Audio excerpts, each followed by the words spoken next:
Dirty dealings, corporate battles, consumer woes. This is Evening 5.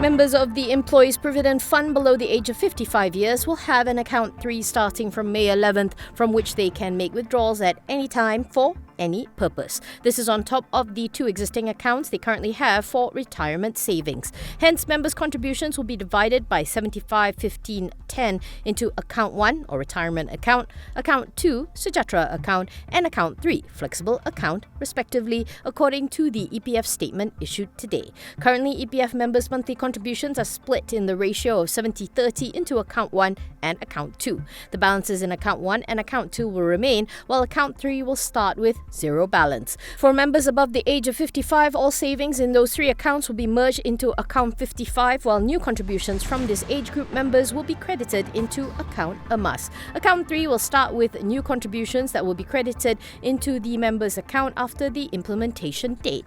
According to the EPF, if a member chooses to opt in with their initial amount, the transfer of the initial amount to Account 3 and other accounts, if applicable, is based on the balance in the member's Account 2 on the date the opt-in application is made. Members can only choose to opt in for the transfer of the initial amount to the flexible account one time, starting from the effective date, namely May 11th until August 31st, 2024, after which the opt-in cannot be cancelled. Members who wish to take advantage of this opt-in can submit their application through the KWSP iAccount application or the self-service terminals at any EPF branches nationwide. EPF CEO Ahmad Zulkarnain On said that the main focus of this account restructuring initiative is to empower members in making decisions to balance future needs for retirement between short, medium and long-term financial needs. He adds that this initiative will also help increase members' retirement savings so that they will have sufficient retirement income to sustain their needs after retirement.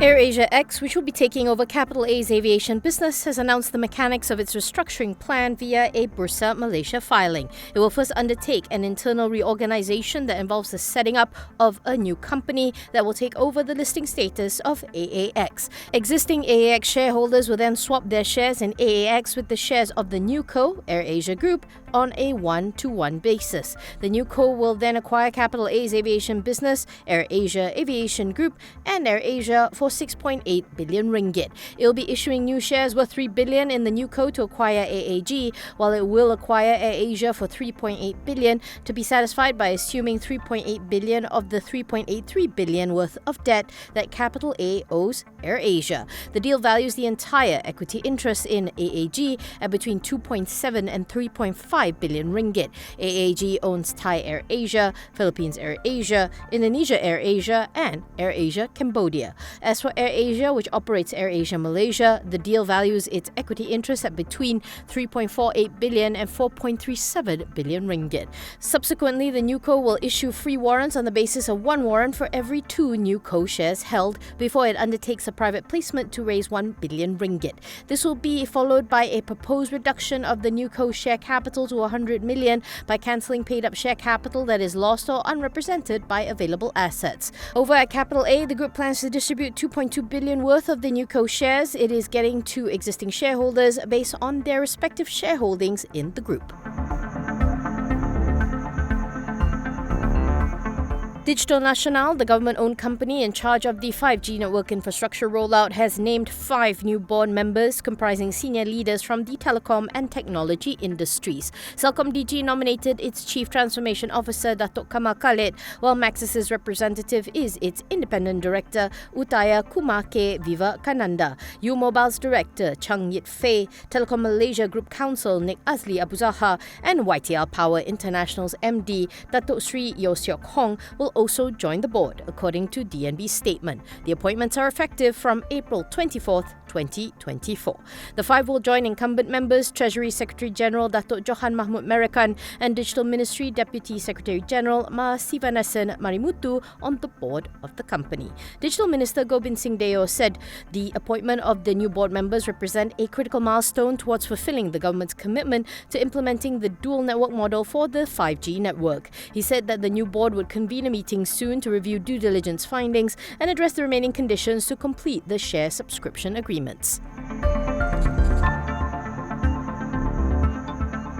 Prime Minister Datuk Sri Anwar Ibrahim on Thursday denied claims that the government will issue a license for the operation of a casino in Forest City in Johor, Bernama reports. In a brief reply to reporters, Anwar said that there is no such thing, calling the issue a hoax. Anwar, who is also Finance Minister, said this in response to a report published by Bloomberg claiming that he had met with Berjaya Corp founder Tan Sri Vincent Tan and Genting Group CEO and Chairman Tan Sri Lim Kok Teh last week to discuss the matter. The report stated that discussions on the issuance of the license are still at the initial stage. The Forest City project in Gelang Patah started in 2015 and has 28,000 completed residential units to date, with the first man-made island measuring 560 hectares serving as the development's major focus.